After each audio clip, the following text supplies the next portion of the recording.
Student competitive education 24 চ্যানেলে তোমাদের সবাইকে জানাই স্বাগতম। আজকে আমরা সেলের ক্লাস করব, অর্থাৎ আমরা কোর্স সংক্রান্ত কিন্তু ক্লাস করব। একটি ভিডিওর মধ্যে কমপ্লিট করব, টোটাল কিন্তু এনসিইআরটি রিলেটেড কিন্তু ক্লাস করব। তো চলো আজকে ক্লাস শুরু করা যাক। আজকে আমরা কোর্স সংক্রান্ত কিন্তু সমস্ত আমরা জানবো। ওকে, তো আমাদের চ্যানেল নতুন হয়ে থাকলে চ্যানেলটিকে অবশ্যই সাবস্ক্রাইব করে পাশে থাকা বেল আইকনটি অন করে রাখো। দেখো, প্রথমে আসি যে কোষের আবিষ্কারককে। দেখো, কোষ সম্বন্ধে আমরা মোটামুটি সবই জানি। যে কোষ সম্বন্ধে আমরা এটাও বলতে পারি যে জীবদের গঠনগত এবং কার্যগত যদি উপাদান বলি সেটা কিন্তু আমাদের কোষ। ওকে, দেখো এই কোষ কে আবিষ্কার করেছিল? দেখো, আমাদের কোষ আবিষ্কার করেছিল বিজ্ঞানী রবার্ট হুক। ওকে, বিজ্ঞানী রবার্ট হুক কোষ আবিষ্কার করেছিল 1665 সালে। ওকে, বিজ্ঞানী রবার্ট হুক কর্কের পাতলা টুকরো, কর্ক মানে কি গাছের কোনো একটা বাকল, ওকে, পাতলা টুকরো বা ফালি পরীক্ষা করতে দেখেছিলেন যে কর্কের সাথে অসংখ্য ক্ষুদ্র প্রকোষ্ঠ বিশিষ্ট মৌচাকের গঠনগত সাদৃশ্য রয়েছে। মানে কি, একটা সেলের মানে একটা কর্কের মধ্যে দেখেছে যে অসংখ্য ক্ষুদ্র ক্ষুদ্র ক্ষুদ্র ক্ষুদ্র এরকম মৌচাকের যে প্রকোষ্ঠ হয় সেরকম কিন্তু সাদৃশ্য রয়েছে। এই যে ক্ষুদ্র ক্ষুদ্র এইগুলি হলো আমাদের এক একটি সেল। ওকে, এবার এখান থেকে আরেকটা জিনিস জেনে রাখো যে বিজ্ঞানী রবার্ট হুক কিন্তু মৃত কোষ আবিষ্কার করেছিলেন, এবং জীবিত কোষ আবিষ্কার কে করেছিলেন? জীবিত কোষ আবিষ্কার করেছিলেন লিউয়েনহক। ওকে, দেখো আমাদের যেগুলি ইম্পর্টেন্ট মোটামুটি এখান থেকে আমরা জানবো যে বিজ্ঞানীরা পর্যবেক্ষণ করেছিলেন যে সজীব বস্তু পৃথক পৃথক এককের সমন্বয়ে গঠিত। মানে প্রত্যেকটা সজীব বস্তু পৃথক পৃথক এককের সমন্বয়ে গঠিত। যেমন যদি আমি আমাদের বডি বলি, আমাদের টোটাল বডি কিন্তু বহু ক্ষুদ্র ক্ষুদ্র সেল দ্বারা কিন্তু গঠিত।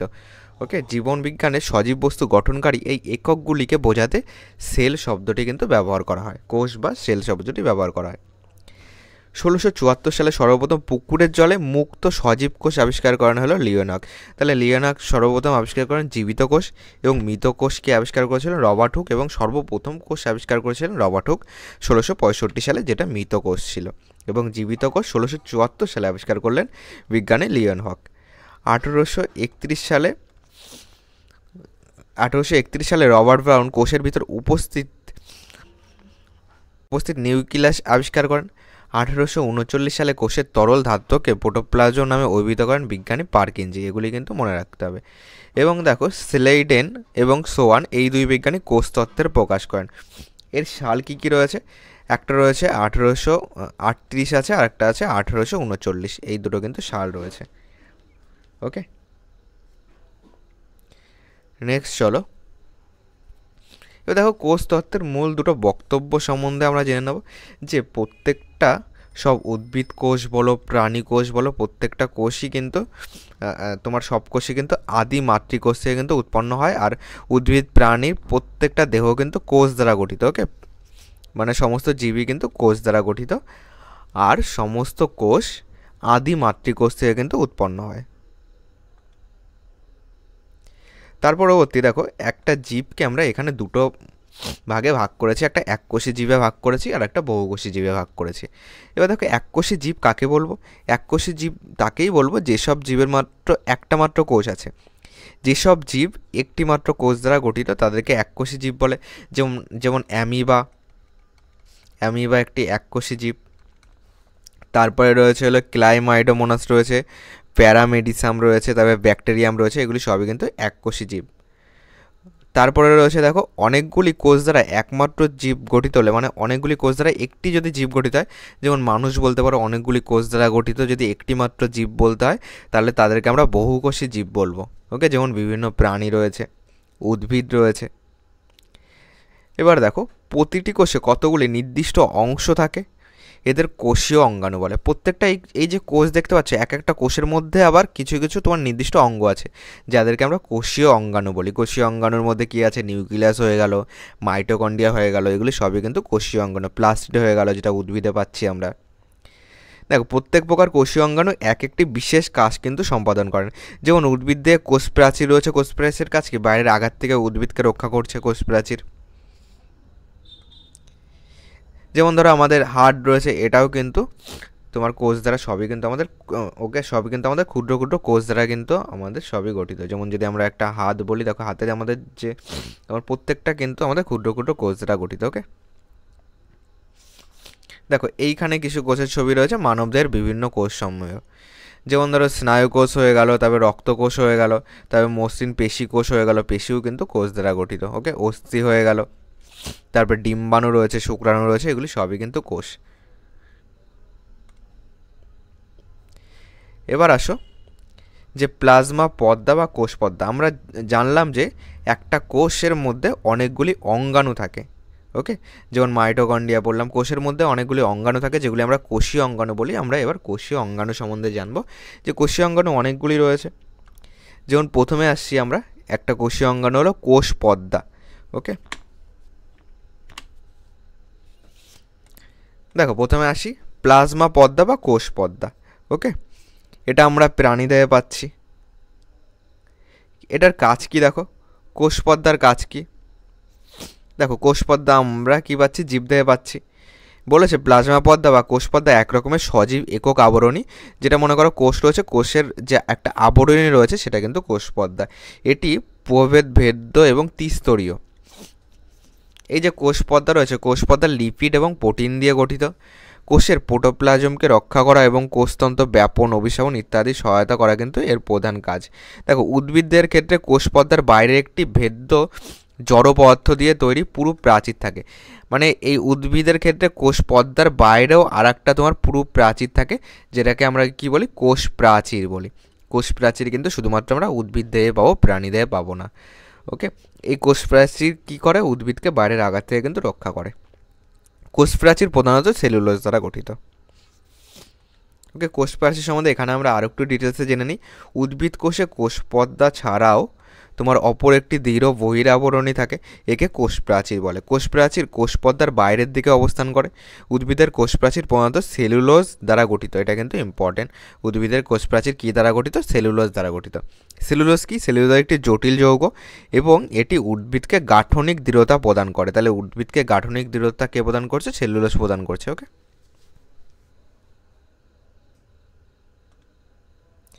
তারপর আসে নিউক্লিয়াস, এটাও কিন্তু কোষের আরেকটি অঙ্গাণু।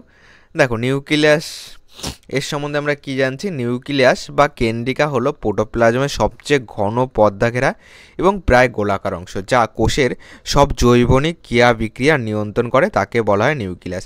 তাহলে নিউক্লিয়াসকে আমরা কি বলতে পারি, কোষের গঠনগত এবং কার্যগত একক কিন্তু তোমরা জানো যে সেটাকে আমরা নিউক্লিয়াস বলি। মানে তাহলে কোষের যত রকম কাজ আছে সেটা কে নিয়ন্ত্রণ করে, নিউক্লিয়াস নিয়ন্ত্রণ করে। তাই নিউক্লিয়াস কিন্তু কোষের কার্যগত কিন্তু একক যদি বলে সেটা কিন্তু নিউক্লিয়াস হবে। তারপরে আসো নিউক্লিয়াস কে আবিষ্কার করেছেন, রবার্ট ব্রাউন সর্বপ্রথম 1831 সালে কোষে নিউক্লিয়াস দেখতে পান এবং এর নামকরণ করেন। ওকে, এখানে তোমরা নিউক্লিয়াসের একটা ছবি দেখতে পাচ্ছ। নিউক্লিয়াসের মধ্যে আবার অনেকগুলি তোমার ভাগ রয়েছে, যেমন নিউক্লিয়াসের মধ্যে নিউক্লিয়ার ঝিল্লি রয়েছে, ক্রোমাটিড জালিকা রয়েছে, নিউক্লিয়ার লাস্ট রয়েছে। ওকে, এবার আসি যে নিউক্লিয়াস কী দিয়ে গঠিত। দেখো এখানে কিন্তু আমরা এখানে ছবিতে দেখতে পাচ্ছি যে নিউক্লিয়ার ঝিল্লি রয়েছে, তারপর নিউক্লিয়ার প্লাজম রয়েছে, নিউক্লিয়ার লাস্ট রয়েছে, তারপর ক্রোমাটিড জালিকা রয়েছে। এইগুলি দ্বারা কিন্তু একটা নিউক্লিয়াস কিন্তু গঠিত হয়। এবার যদি বলি নিউক্লিয়াসের কাজ কি, ওকে পরীক্ষায় প্রশ্ন আসতে পারে নিউক্লিয়াসের কাজ কি। দেখো নিউক্লিয়াসের কাজ হলো রাইবোজোম সৃষ্টি করা, নিউক্লিয়ার অ্যাসিডের ভান্ডার হিসাবে কাজ করে। আবার নিউক্লিয়াস হলো কার্যগত একক, প্রোটিন আর আরএনএ সংশ্লেষ করে নিউক্লিয়াস। কোষের সব ধরনের জৈবিক কাজকে নিয়ন্ত্রণ করে, নিউক্লিয়াস নিয়ন্ত্রণ করে। তাই এটি হলো কোষের কার্যগত একক। বংশগতি ও বৈশিষ্ট্য সমূহ ধারণ ও বহন করে কিন্তু নিউক্লিয়াস, যেমন ডিএনএ হয়ে গেল। ওকে, এইগুলি কিন্তু কে ধারণ করছে, নিউক্লিয়াস ধারণ করছে। জিন রয়েছে। 6 নম্বরে আছে মিউটেশন, প্রকরণ ইত্যাদি কাজে ভূমিকা রাখে। 7 নম্বর নিউক্লিয়াসের বিভিন্ন অংশসমূহ ধারণ করা। তারপর নিউক্লিয়াসের বিভাজনের সময় ব্যবহারযোগ্য খাদ্য সঞ্চয় করা। সাইটোপ্লাজমের অন্যান্য নিজেকে এখানে বলেছে সাইটোপ্লাজমের অন্যান্য নিজেকে পৃথক রাখা। ওকে, এইগুলি কিন্তু সব নিউক্লিয়াসের কাজ হয়ে গেল। এবার দেখো এই নিউক্লিয়াসের উপর ভিত্তি করে বিজ্ঞানী ডগ হার্টি কোষকে আবার দুটো ভাগে ভাগ করেছে এই নিউক্লিয়াসের উপর ভিত্তি করে। 1 নম্বর প্রোক্যারিওটিক কোষ আর এক নম্বর হলো ইউক্যারিওটিক কোষ। প্রোক্যারিওটিক কোষের নিউক্লিয়াসটি কি সুগঠিত নয়, আর ইউক্যারিওটিক বা আদর্শ কোষ আমরা তাকেই বলবো যার নিউক্লিয়াসটি সুগঠিত, মানে নিউক্লিয় পর্দা রয়েছে, সবই রয়েছে, সেটাকে আমরা ইউক্যারিওটিক কোষ বলবো, এটা হলো সুগঠিত কোষ। আর প্রোক্যারিওটিক কোষ বা আদি কোষ এটা হলো সুগঠিত, কিন্তু নিউক্লিয়াস নেই এর মধ্যে। চলো এইগুলির আমরা সংজ্ঞা জেনে নিই। এখানে এবার আসি আদি কোষ। দেখো আদি কোষ কিন্তু সুগঠিত নিউক্লিয়াস নয়। আদি কোষ বা প্রোক্যারিওটিক কোষের নিউক্লিয়াসটি অনুন্নত, এটি নিউক্লিয় পর্দা এবং নিউক্লিয়াস বিহীন, এতে কিন্তু নিউক্লিয় পর্দা নেই, নিউক্লিয়াস নেই। এরকম নিউক্লিয়াসে কেবলমাত্র ডিএনএ তন্তু থাকে। প্রোক্যারিওটিক কোষের সাইটোপ্লাজমে কোনো পর্দাঘেরা কোষাঙ্গনও থাকে না। এই রকম কোষ খুবই সরল প্রকৃতির হয়। ব্যাকটেরিয়ার কোষে কোনো মাইটোকন্ড্রিয়া থাকে না। ক্ষুদ্রতম প্রোক্যারিওটিক অঙ্গাণু হলো মাইকোপ্লাজম না। ওকে, ক্ষুদ্রতম প্রোক্যারিওটিক অঙ্গাণু হলো মাইকোপ্লাজমা। যেমন যদি আমি আদি কোষ বা প্রোক্যারিওটিক কোষে যদি উদাহরণ বলি তাহলে কী কী পাবো? ব্যাকটেরিয়া আছে, নীলাভ সবুজ শৈবাল, সবই কিন্তু আদি কোষ বা তোমার প্রোক্যারিওটিক কোষের উদাহরণ। এবার আসি তোমার ইউক্যারিওটিক কোষ বা আদর্শ কোষ, যার নিউক্লিয়াসটি সুগঠিত, মানে নিউক্লিয় পর্দা রয়েছে। ওকে, এখানে বলেছে সুগঠিত নিউক্লিয়াসযুক্ত কোষকে আদর্শ কোষ বা ইউক্যারিওটিক কোষ বলে। উন্নত শ্রেণীর সব উদ্ভিদ এবং প্রাণী দিয়ে কিন্তু এই কোষ কিন্তু গঠন করা হয়। ওকে, এই কোষ দ্বারা কিন্তু গঠিত, এটা কিন্তু তোমার আদর্শ কোষ। ওকে, দেখো এখানে আমাদের সেল মেমব্রেন রয়েছে। ওকে, আর আগেরটায় কিন্তু আমাদের দেখো নিউক্লিয় পর্দা বা সেল মেমব্রেন নেই। ওকে, মানে এই আদর্শ কোষ মানে যার মধ্যে নিউক্লিয়াসটি কিন্তু সুগঠিত, তাকে আমরা আদর্শ কোষ বা ইউক্যারিওটিক কোষ বলছি। সমস্ত উন্নত শ্রেণীর উদ্ভিদ এবং প্রাণী দেহে কিন্তু পাওয়া যায়। এবার আসি সাইটোপ্লাজম। সাইটোপ্লাজম হলো প্রোটোপ্লাজমের নিউক্লিয়াসবিহীন জেলির মতো আঠালো অংশবিশেষ। এটি সাইটোপ্লাজমীয় ধাত্র এবং সাইটোপ্লাজমের বস্তু নিয়ে গঠিত। ওকে, এগুলি কিন্তু সব কোষীয় অঙ্গাণু সম্বন্ধে কিন্তু আমরা জানছি। তারপরে আরেকটা কোষীয় অঙ্গাণু রয়েছে এন্ডোপ্লাজমিক। ওকে, এন্ডোপ্লাজমিক জালিকা বা এন্ডোপ্লাজমিক রেটিকিউলাম। এটা কাকে বলছে দেখো, ইউক্যারিওটিক কোষের সাইটোপ্লাজমে নিউক্লিয় পর্দা থেকে কোষ পর্দা পর্যন্ত বিস্তৃত যে চ্যাপ্টা থলি বা নলাকার মতন অঙ্গাণু কোষের সাইটোপ্লাজমকে অসংখ্য প্রকোষ্ঠে বিভক্ত করে, তাদের এন্ডোপ্লাজমিক রেটিকিউলাম বা এন্ডোপ্লাজমিক জালিকা কিন্তু বলা হয়। এখানে দেখো তোমরা কিন্তু ছবিতে দেখতে পাচ্ছ। ওকে, তাহলে এটা আমাদের কোষ পর্দা বা প্লাজমা পর্দা গেল। এখানে দেখো প্রত্যেকটা কিন্তু দেখতে পাচ্ছ, যখন এই যে আমাদের এন্ডোপ্লাজমিক জালিকা রয়েছে, একে আমরা দুটো ভাগে ভাগ করছি। একটা মসৃণ এন্ডোপ্লাজমীয় জালক, আর একটা আছে অমসৃণ এন্ডোপ্লাজমীয় জালক। ওকে, দুই ধরনের এন্ডোপ্লাজমীয় জালক দেখা যায়, একটা অমসৃণ এন্ডোপ্লাজমীয় জালক এবং মসৃণ এন্ডোপ্লাজমীয় জালক। অমসৃণ এন্ডোপ্লাজমীয় জালকের গাত্রে রাইবোজোম আবদ্ধ থাকায় অণুবীক্ষণ যন্ত্র একে কী দেখায়? অমসৃণ দেখায়। আর রাইবোজোম কী করে? রাইবোজোম সব সক্রিয় কোষে বর্তমান থেকে প্রোটিন সংশ্লেষের স্থান হিসাবে কিন্তু কাজ করে। রাইবোজোম কিন্তু উদ্ভিদ দেহেও পাবো, প্রাণী দেহেও পাবো। রাইবোজোম সব সক্রিয় কোষে বর্তমান এবং এর কাজ কি? প্রোটিন সংশ্লেষের স্থান হিসাবে কিন্তু কাজ করে। সংশ্লেষিত প্রোটিন এন্ডোপ্লাজমের জালকের সাহায্যে চাহিদা অনুযায়ী কোষের বিভিন্ন অংশে পৌঁছায়। এবার আসো মসৃণ এন্ডোপ্লাজমের জালক ফ্যাট বা লিপিড সংশ্লেষে কিন্তু সাহায্য করে। এটা কিন্তু ইম্পর্টেন্ট যে মসৃণ এন্ডোপ্লাজমের জালক ফ্যাট বা লিপিড সংশ্লেষে কিন্তু সাহায্য করে। ওকে, এরপরে আসি গলগি বডি। দেখো গলগি বডির ছবি কিন্তু এখানে দেখতে পাচ্ছ। দেখো সজীব ইউক্যারিওটিক কোষের নিউক্লিয়াসের কাছে একক পর্দা ঘেরা যেসব গোলাকার বা সূত্রাকার কোষাঙ্গনু পরপর সমান্তরালভাবে বিন্যস্ত থাকে তাদের গলগি বডি বলে। ওকে, এবার গলগি বডি কে আবিষ্কার করেন? বিজ্ঞানী ক্যামিলো গলগি বডি কিন্তু আবিষ্কার করেন। উদ্ভিদ কোষে বেশি সংখ্যক গলগি বডি থাকে, এগুলিকে ডিকটিওজোম বলে। তাহলে গলগি বডি সবথেকে বেশি আমরা কোন কোষে পাবো? উদ্ভিদ কোষে পাবো, যেটি কে আবিষ্কার করেন? বিজ্ঞানী ক্যামিলো। তারপরে আসি প্লাস্টিড। দেখো প্লাস্টিড আমরা কিন্তু শুধুমাত্র উদ্ভিদ দেহে পাবো।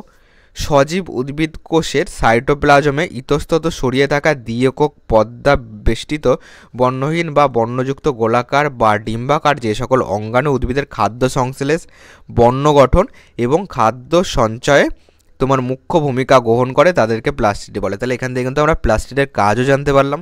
প্লাস্টিডের কাজকে খাদ্য সংশ্লেষ করা, বর্ণ গঠনে সাহায্য করে এবং খাদ্য সঞ্চয়েও কিন্তু মুখ্য ভূমিকা পালন করে। প্লাস্টিড শুধুমাত্র কিন্তু উদ্ভিদ দেহে পাবো, প্রাণী দেহের কিন্তু প্লাস্টিড কিন্তু পাবো না। ওকে, প্লাস্টিড প্রধানত 3 ভাগে ভাগ করা হয়। একটা কৌরোপ্লাস্টিড আছে, আর একটা কোমোপ্লাস্টিড আছে, আর একটা হলো লিউকোপ্লাস্টিড আছে। ওকে, অপশন নাম্বার এতে আসি, কৌরোপ্লাস্টিড। যেখানে দেখো আমরা পয়েন্ট এতে আছে কৌরোপ্লাস্টিড, যেখানে আমাদের বলেছে কৌরোপ্লাস্টিডই উদ্ভিদকে সবুজ রং প্রদান করে এবং একে কোষের রান্নাঘর বলা হয়। তাহলে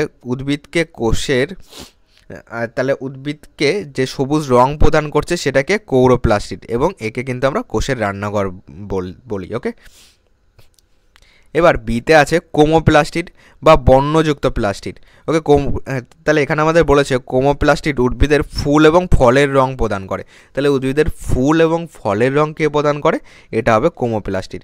তারপর আছে লিউকোপ্লাস্টিড, যা বর্ণহীন। তাহলে কোন প্লাস্টিডটা বর্ণহীন আমরা পাচ্ছি? লিউকোপ্লাস্টিড কিন্তু বর্ণহীন। এর কাজ কি? এটি শর্করা, প্রোটিন ও ফ্যাট রূপে কিন্তু খাদ্য সঞ্চয় রাখে। সেটা হলো লিউকোপ্লাস্টিড, যেটি বর্ণহীন প্লাস্টিড। ওকে, তোমাদের কোশ্চেন আসতে পারে যে বর্ণহীন প্লাস্টিড কোনটি এবং এর কাজ কী কী রয়েছে। এর কাজ শর্করা, প্রোটিন বা ফ্যাট রূপে কিন্তু খাদ্য সঞ্চয় করে রাখা। তারপর আসো লাইসোজোম। প্রাণীকোষে সাইটোপ্লাজমে পর্দা ঘেরা উৎসেচকপূর্ণ কতগুলি ছোট ছোট থলির মতো অঙ্গাণু থাকে, যাদেরকে লাইসোজোম বলি। যে দুভে লাইসোজোম আবিষ্কার করেন। ওকে, তাহলে দুভে কিন্তু লাইসোজোম কিন্তু আবিষ্কার করেন। দেখো এই লাইসোজোমকে কিন্তু আমরা আত্মঘাতী থলিও বলা হয়। ওকে, বা সুসাইড গ্ল্যান্ড কাকে বলে? তাহলে লাইসোজোম হয়ে যাবে কিন্তু আমাদের সঠিক অ্যান্সার, আত্মঘাতী থলি। দেখো, এইগুলি সাধারণত কোষ অভ্যন্তরীণ পরিপাকে সাহায্য করে। লাইসোজোমের মধ্যে থাকা উৎসেচকগুলি সম্পূর্ণ কোষই পরিপাক করে ফেলে বলে একে আত্মঘাতী থলি বা সুসাইড ব্যাগও কিন্তু একে বলা হয়। রাইবোজোম।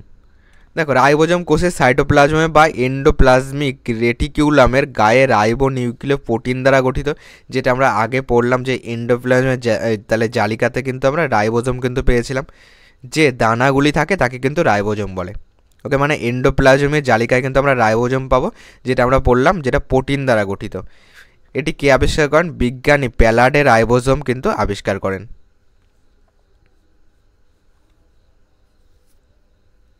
তারপর আছে সেন্টোজোম। ওকে, প্রাণী কোষের সাইটোপ্লাজমের নিউক্লিয়াসের কাছে অবস্থিত উজ্জ্বল তারাকার মতো অঙ্গাণুকে সেন্টোজোম বলা হয়। বিজ্ঞানী বভেরি সেন্টোজোম আবিষ্কার করেন। এটি শুধুমাত্র প্রাণী কোষেই দেখা যায়। তাহলে এটাকে নোট করো, সেন্টোজোম শুধুমাত্র প্রাণী কোষেই দেখতে পারবো এবং এটি কোষ বিভাজনে অংশ নেয়। ওকে, তাহলে সেন্টোজোম শুধুমাত্র প্রাণী কোষেই দেখতে পারবো, এটি কোষ বিভাজনে অংশ নেয়। সেন্টোজোম সেন্টিফিয়ার এবং সেন্টিঅল নিয়ে কিন্তু গঠিত। তারপর আসি মাইটোকন্ড্রিয়া, যাকে হলো কোষের শক্তিঘর বলা হয়, বা কোষের যদি আমরা পাওয়ার সাপ্লাই বলি সেটা কী হবে? মাইটোকন্ড্রিয়া কিন্তু হবে। এটি 1886 খ্রিস্টাব্দে অ্যাল্টম্যান মাইটোকন্ড্রিয়া আবিষ্কার করছেন। ওকে, 1886 সালে তোমার বিজ্ঞানী অ্যাল্টম্যান মাইটোকন্ড্রিয়া কিন্তু আবিষ্কার করেন। সজীব উদ্ভিদ ও প্রাণী কোষের সাইটোপ্লাজমের বিক্ষিপ্ত করে ছড়িয়ে থাকা ছোট ছোট দণ্ডের মতো অঙ্গাণুগুলিকে মাইটোকন্ড্রিয়া বলে। তাহলে মাইটোকন্ড্রিয়া উদ্ভিদ দেহ পাবে, প্রাণী দেহ পাবে। ওকে, এটাও কিন্তু একটা কোষীয় অঙ্গাণু। মাইটোকন্ড্রিয়ার মধ্যে উপস্থিত তরলকে কী বলা হয়? ম্যাট্রিক বলা হয়। মাইটোকন্ড্রিয়া এটিপি সংশ্লেষ করে কোষের শক্তি যোগান দেয়। এজন্য মাইটোকন্ড্রিয়াকে কোষের শক্তিঘর বা পাওয়ার হাউস কিন্তু বলা হয়। ওকে, তাহলে পাওয়ার সাপ্লাই কে করছে? মাইটোকন্ড্রিয়া কিন্তু পাওয়ার সাপ্লাই করছে, একে কিন্তু পাওয়ার হাউস বা কোষের শক্তিঘর কিন্তু বলা হয়। তারপর আসো কোষ গহ্বর। তাহলে ভ্যাকুয়াল বা কোষ গহ্বর হলো কঠিন বা তরল বস্তু সঞ্চয়কারী থলি। প্রাণী কোষে ভ্যাকুয়ালগুলি আকারে ছোট হয়, অপরদিকে উদ্ভিদ কোষের এই কোষ গহ্বরগুলি কিন্তু বড় হয়।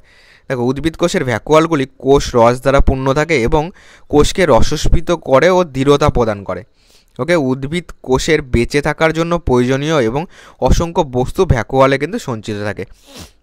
এবার এর মধ্যে কি রয়েছে? এইগুলির মধ্যে রয়েছে তোমার অ্যামাইনো অ্যাসিড রয়েছে, শর্করা, বিভিন্ন জৈব অম্ল এবং কিছু প্রোটিন রয়েছে। ওকে, অ্যামিবার মতো এককোষী জীবে গৃহীত খাদ্য তাদের খাদ্য গহ্বরে কিন্তু থাকে। তাহলে অ্যামিবা যে খাদ্য গ্রহণ করে সেটা তাহলে কোথায় থাকে? সেটা কিন্তু খাদ্য গহ্বরে থাকে। ওকে, খাদ্য কিন্তু এই কোষ গহ্বরে কিন্তু থাকছে। কিছু কিছু এককোষী জীবে বিশেষ ধরনের এমন কিছু ভ্যাকুয়াল বা কোষ গহ্বর রয়েছে যা কোষ থেকে অতিরিক্ত জল ও বর্জ্য পদার্থের অপসারণেও কিন্তু গুরুত্বপূর্ণ ভূমিকা পালন করে। ওকে, এখানে কিন্তু তোমরা এটা কিন্তু তোমাদের ভ্যাকুয়ালের ছবি, ভ্যাকুয়াল বা কোষ গহ্বর। ওকে, এটা কিন্তু একটা কোষের, তোমরা এই যে যে যে পোর্শনটা দেখতে পাচ্ছ এটা কিন্তু কোষ গহ্বর। এবার আমরা কোষ বিভাজন সম্বন্ধে জানবো। আমরা কিন্তু এখনো পর্যন্ত জানলাম বিভিন্ন প্রকার কোষীয় অঙ্গাণু জানলাম। চলো আরেকবার একটুখানি রিপিট করে নিই আমরা কী কী জানলাম।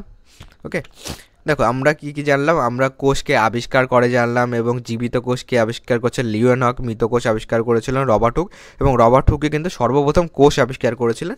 এবং তিনি কোথা থেকে কোষ আবিষ্কার করেছিলেন? তিনি কিন্তু কর্ক থেকে কিন্তু কোষটা আবিষ্কার করেছিলেন সর্বপ্রথম। এবং আমরা কোষের মধ্যে আমরা জানলাম যে কোষের মধ্যেও অনেক ছোট ছোট অঙ্গাণু থাকে, যেগুলি কিন্তু বিভিন্ন রকমের কাজ করে। সমস্ত অঙ্গাণু সম্বন্ধে কিন্তু জানলাম।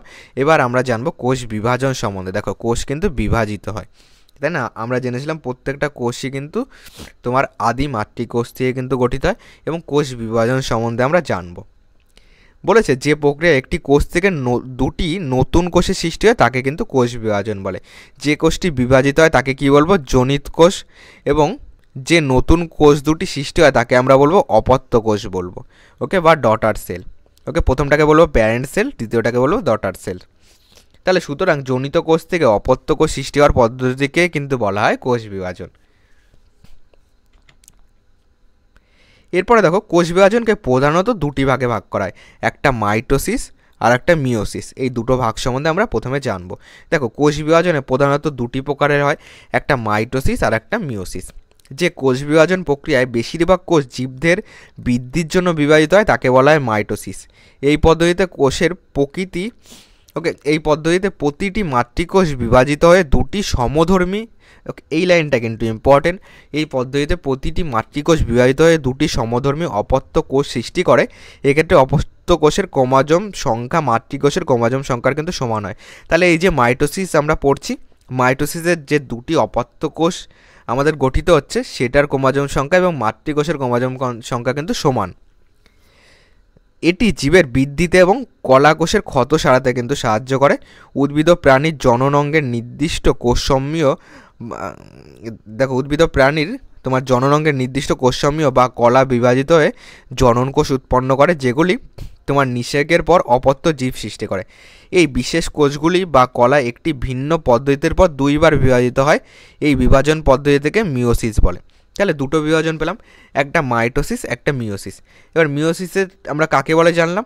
দেখো মিওসিসে আর কি আমাদের রয়েছে, যখন একটি কোষ মিওসিস প্রক্রিয়ায় বিভাজিত হয় তখন এটি দুটি কোষের পরিবর্তে চারটি কোষ সৃষ্টি হয়। এখানে কিন্তু ছবি দেখতে পাচ্ছ, এখানে দেখো এই দুটো আবার ভেঙে টোটাল কিন্তু তোমার চারটি তোমার অপত্য কোষ কিন্তু সৃষ্টি হচ্ছে। আর কি বলেছে, নতুন অপত্য কোষে মাতৃকোষের অর্ধেক সংখ্যক ক্রোমোজোম থাকে। তাহলে আমরা কি বলতে পারি, এটা যেহেতু মাতৃকোষের অর্ধেক সংখ্যক ক্রোমোজোম থাকে তাহলে এটা কিন্তু আমাদের হ্রাস বিভাজন। তাহলে তোমাদের যদি বলে হ্রাস বিভাজন কোনটা, হ্রাস বিভাজন কিন্তু তোমার মিওসিস কিন্তু তোমার হ্রাস বিভাজন হবে।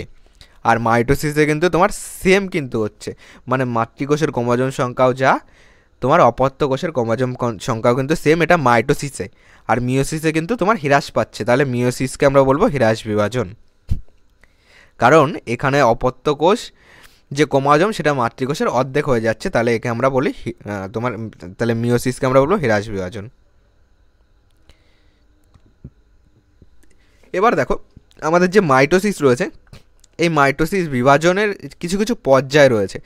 ওকে, প্রথমে সেইগুলিকে আমরা প্রথমত দুটো পর্যায়ে ভাগ করছি, এবং এই নিউক্লিয় বিভাজনকে আবার আমরা চারটি পর্যায়ে ভাগ করব, সেটা আমরা দেখব। প্রথমে আমরা মাইটোসিস দেখলাম। আমরা দেখলাম কোষ দুটো ভাগে বিভাজন হচ্ছে, একটা মাইটোসিস একটা মিওসিস। মাইটোসিসে কী হচ্ছে, তোমার মাতৃকোষের যে ক্রোমোজোম আর অপত্য কোষের ক্রোমোজোম সঙ্গে কিন্তু সেম। আর মিওসিসে কী হয়ে যাচ্ছে, অর্ধেক হয়ে যাচ্ছে, মানে মিওসিস হলো হ্রাস বিভাজন। এই মাইটোসিসের আবার তোমার প্রধান দুটি প্রক্রিয়া আছে। প্রথমটা হলো নিউক্লিয়াসের বিভাজন বা ক্যারিওকাইনেসিস, এবং বি হলো সাইটোপ্লাজমের বিভাজন বা সাইটোকাইনেসিস। এবার এইগুলির আবার ভাগ রয়েছে। প্রথমে আসো ক্যারিওকাইনেসিস বা নিউক্লিয় বিভাজন। ওকে, নিউক্লিয়াসের বিভাজন বা ক্যারিওকাইনেসিস। দেখো ক্যারিওকাইনেসিস আবার চারটি পর্যায় রয়েছে, ক্যারিওকাইনেসিস বা নিউক্লিয় বিভাজন। প্রথমে কি আছে, প্রফেজ আছে, মেটাফেজ আছে, অ্যানাফেজ আছে এবং টেলোফেজ আছে। এবার প্রথমে আসি প্রফেজ। ওকে, প্রফেজ দশায় কি হয়, প্রফেজ দশায় এটি মাইটোসিসের প্রথম দশা। আর কি আছে দেখো, এই দশার বৈশিষ্ট্যগুলি কি? এই দশায় প্রথমের দিকে নিউক্লিয়াসটি আকার ও আয়তন বাড়ে। ওকে, তোমরা এখানে ছবি দেখতে পারবে, এটা আমাদের উদ্ভিদ কোষ রয়েছে এবং প্রাণী কোষ রয়েছে। ওকে, নিউক্লিয়াসের কি রয়েছে? আকার এবং আয়তন কিন্তু বাড়ে। এটা কোন দশায়? প্রোফেজ দশায়। প্রত্যেক ক্রোমোজোম, তাহলে 1 নম্বর জানলাম নিউক্লিয়াসের আকার আয়তন বাড়ে। 2 নম্বর জানবো প্রত্যেক ক্রোমোজোম সেন্ট্রোমিয়ার অঞ্চল ছাড়া লম্বালম্বি বিভক্ত হয়ে দুটি ক্রোমাটিড গঠন করে। ওকে, ক্রোমাটিড দ্বয় সেন্ট্রোমিয়ার অঞ্চলে সংলগ্ন থাকে। 3 নম্বর নিউক্লিয়াস আকারের ছোট হতে থাকে এবং প্রোফেজ দশার শেষের দিকে নিউক্লিয়াস এবং নিউক্লিয় পর্দার অবলুপ্তি কিন্তু ঘটতে থাকে। এটা প্রোফেজ দশার শেষের দিকে। ওকে, এখানে কিন্তু আমরা শেষ অবস্থা কিন্তু দেখতে পাচ্ছি। ওকে, এই উপরটা আছে উদ্ভিদ কোষ আর নিচেরটা হলো প্রাণী কোষ। তারপরে আসি 2 নম্বর হলো মেটাফেজ। ওকে, মেটাফেজে আমাদের কী হয়? তাহলে মেটাফেজ এটি হলো মাইটোসিসের দ্বিতীয় দশা। এই দশা কিন্তু স্বল্পস্থায়ী, মানে বেশি টাইম কিন্তু না। এই দশার উল্লেখযোগ্য বৈশিষ্ট্য কী রয়েছে? মেটাফেজ দশার শুরুতে নিউক্লিয় পর্দা এবং নিউক্লিয়াস সম্পূর্ণ লুপ্ত হয়। তাহলে আগেরটায় দেখলাম যে প্রোফেজের শেষে কিন্তু তোমার নিউক্লিয় পর্দা এবং তোমার নিউক্লিয় পর্দার কিন্তু তোমার এটা কিন্তু অবলুপ্তি ঘটতে থাকে নিউক্লিয়াস এবং নিউক্লিয় পর্দার। ওকে, এবং মেটাফেজ দশার যেটা প্রথমে রয়েছে সেখানে কিন্তু নিউক্লিয় পর্দা এবং নিউক্লিয় লাস কিন্তু সম্পূর্ণভাবে কিন্তু লুপ্ত হয়ে যায় মেটাফেজ দশায়। প্রোফেজ দশার শেষাতে তোমার তাহলে লুপ্ত হতে থাকে এবং এই দশায় কিন্তু প্রথমেই কিন্তু তোমার টোটালটা লুপ্ত হয়ে যায়। 2 নম্বর কী রয়েছে? 2 নম্বর রয়েছে মেটাফেজ দশায় ক্রোমোজোমগুলো আরও সংকুচিত হয়ে স্থূল ও বেটে হয়। আর কী রয়েছে? মেটাফেজ ক্রোমোজোমগুলির আকার সুস্পষ্ট ও নির্দিষ্ট প্রকৃতির হয়, অর্থাৎ এরা দেখতে ইংরাজি বর্ণমালার ভি, এল বা আয়ের মতন হয়। এই কারণে এই দশার ক্রোমোজোমগুলির গঠন প্রক্রিয়া করা যায়। ওকে, এই কারণে এই দশার ক্রোমোজোমগুলির গঠন পরীক্ষা করা এবং তাদের সংখ্যা গোনা কিন্তু সহজসাধ্য হয়। ওকে,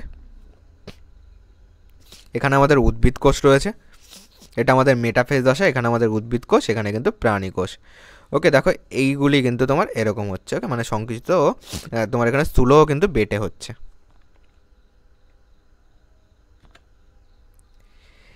এবার আসি অ্যানাফেজ।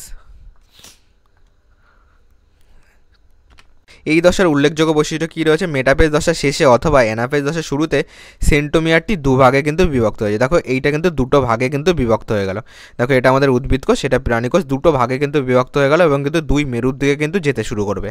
ওকে, এই মেরু এবং এই মেরুর দিকে কিন্তু যেতে শুরু করবে। দেখো দুটো ভাগে কিন্তু দেখো এটা কিন্তু বিভক্ত হয়ে গেছে। ওকে, দেখো দুটো ভাগে বিভক্ত হয়ে গেছে। এবার কি বলেছে? এর ফলে প্রত্যেক ক্রোমাটিড নিজের একটা করে সেন্ট্রোমিয়ার পাওয়ার প্রত্যেক ক্রোমাটিডকে ক্রোমোজোম বলা হয়। এই দশায় মাতৃ ক্রোমোজোম থেকে উৎপন্ন দুটি অপত্য ক্রোমোজোম বিপরীত মেরুর দিকে কিন্তু অগ্রসর হতে থাকে। দেখো বিপরীত মেরুর দিকে কিন্তু অগ্রসর কিন্তু হতে থাকে। ওকে, তাহলে এটা উদ্ভিদ কোষ গেল, এটা প্রাণী কোষ গেল। এটা হলো অ্যানাফেজ দশায় হয়। তারপরে আসো টেলোফেজ।